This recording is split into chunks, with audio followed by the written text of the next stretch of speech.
We were on the phone earlier but got disconnected. Is it okay to complete the viewing appointment now? Sure. Just a sec.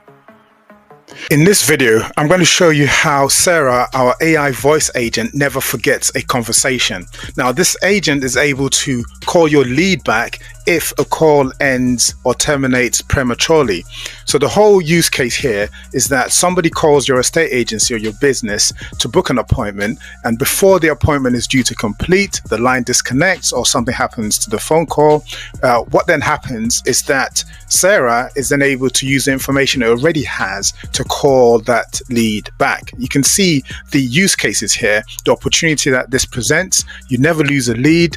Every opportunity is harnessed to its maximum. And in the event that you have a high volume of people calling your business, Sarah is there on hand to help. So how did we build this? For starters, over the last 2 videos, we've been enhancing Sarah's capabilities. Now, this is the next thing that we've added to Sarah, the AI voice agent. So the first thing to do is you must make sure that you have your system prompt and the model in place. We're using a system called VAPI, and VAPI is a voice agent orchestrator. So essentially, it helps you arrange the different aspects of an AI voice agent or an AI voice assistant. So with Sarah, we've already determined what the prompt would be. So we're saying that Sarah is an estate agent assistant and it's representing an estate agency called Hamilton James.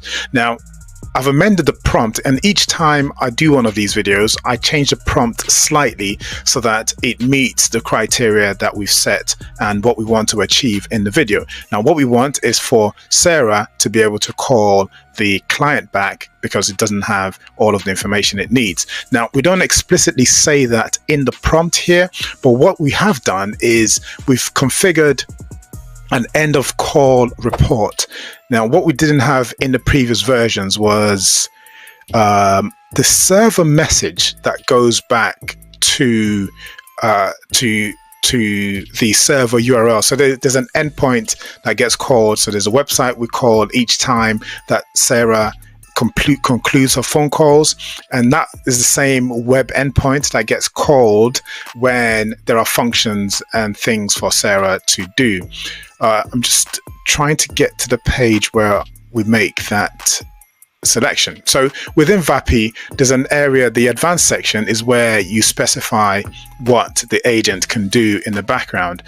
Previously, we didn't have this end of call report generated for Sarah, so we've enabled that here. And what this does is that when the call ends, it triggers a message to Make.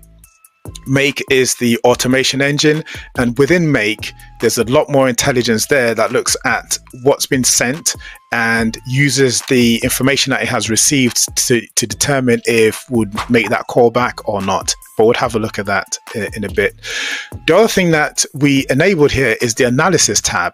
Now, within the analysis tab, VAPI has very kindly provided these interfaces for us to get the transcript and summarize the call that we just made. So this first section here says you're an expert note taker.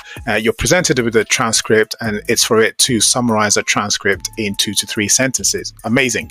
Now, the next thing is it also gives us an idea as to how successful the call was. So if you think about it, when the call concludes, in our test, the line terminated prematurely or just went quiet. So it terminated a call. And this is also something that we specify how long it takes to then terminate a call. So it terminated the call, and then the call is rated, and that success evaluation is a rating for the call. Now, in our case, anything that isn't excellent then triggers some additional information or additional activity, which is what we would see in a bit. But the key aspect of this analysis that is crucial to what we do is the structured data. Now, the structured data is essentially VAPI, or the model behind VAPI, going through the transcript for the call and then pulling out some key bits of information. So the things they will pull out would be things like the date, the name of the caller, the phone number and the property address. And I've specified here that these are required fields. So when the call is complete and the model is going through the transcript, if it's not able to get some of these fields, the call is not essentially excellent. And it rates it differently. Now, the way it rates the call is a bit of an art to me, so I'm yet to discover the full criteria that it uses. But what I know is when I provide all of the information that it needs in a call, it's excellent. When everything isn't provided, it's not. And one of the key things is that through the transcript is trying to get the date. If you don't provide a date right now, by default, it sets a date of 2023, which was when the model was trained. So we capture that in the transcript and in the analysis that we receive in Make, and we've put conditions in place to make sure that if the date is 2023, then it's clearly not a good date and it's not an excellent call. And then we then trigger the callback to the lead. So let's have a look on Make now. So if you look at this scenario has been enhanced, and the key areas that we've added, this section here, through this router, we have a text parser. So this is a text parser that looks at the pattern of the success evaluation. So you can see here that we've specified that if it's fair, poor, or good, then the rest of the tree or the rest of the branch continues. So if it's fair, whatever, if it meets one of those criteria that I've set, then this section gets triggered. Now the key area to look at here is that we're able to make the call to a particular assistant. We specify the address of the assistant. So that assistant is what says, hi, I'm this, or are you this person, and then goes on to try and complete the appointment. So this is really what gets triggered. Now let's have a look at the information that we receive in the back end. Let's go to history. So this history shows us all of the operations that happen, and when a call concludes, the very last thing that gets sent is this history. And what we look for are specific fields within the analysis that's sent. So looking at Make, the message comes through, says request hang up. That's not the one. I think it was probably this one then.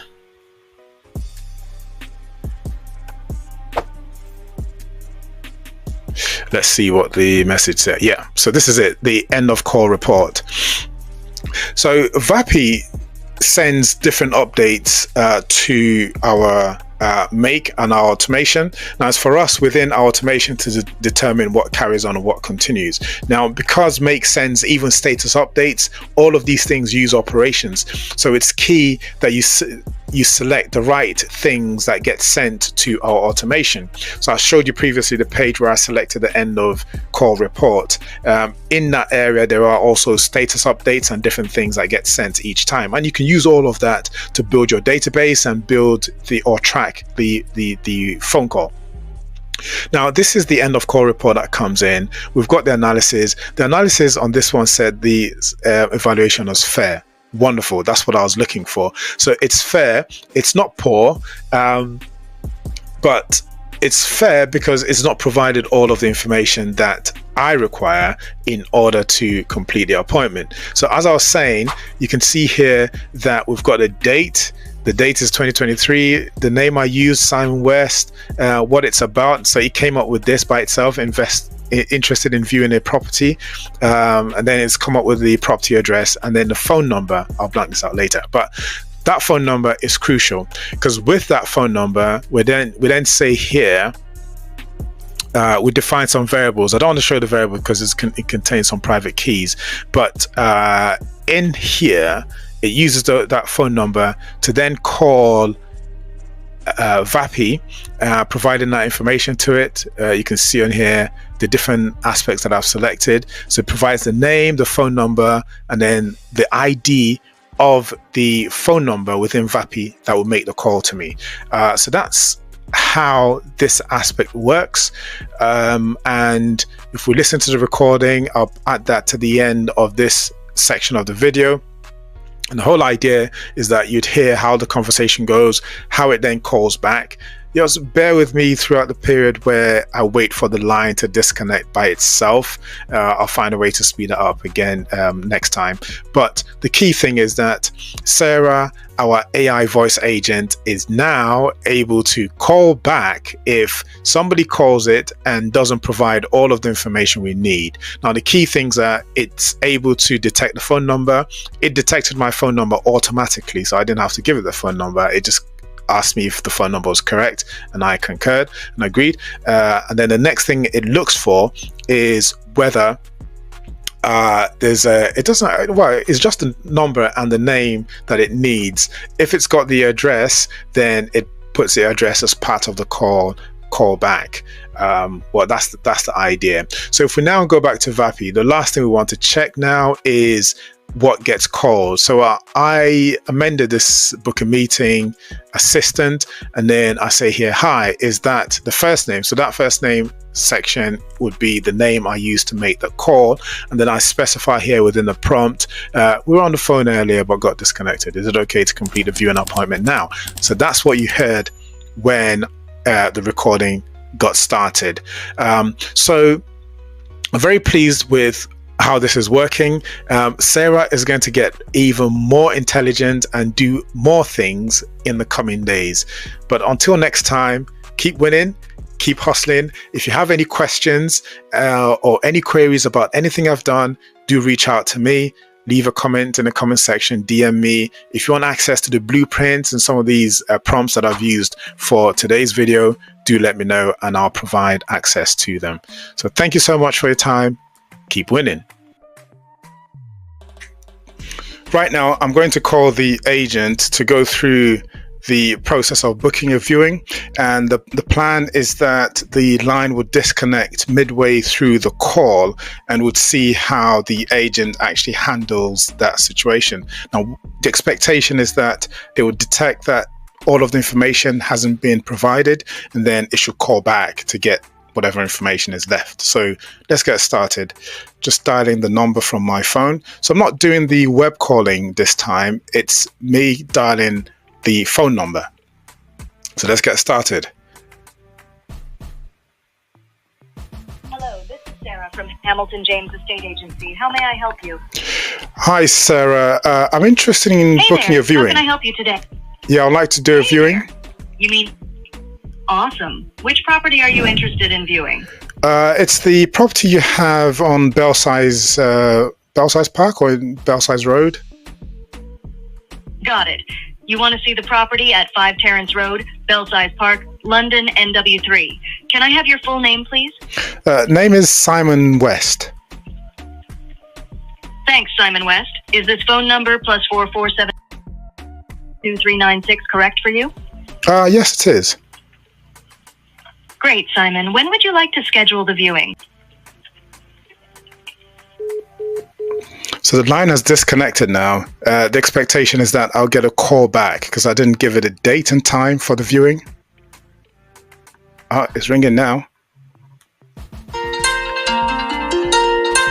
Brilliant. Okay, let's answer that.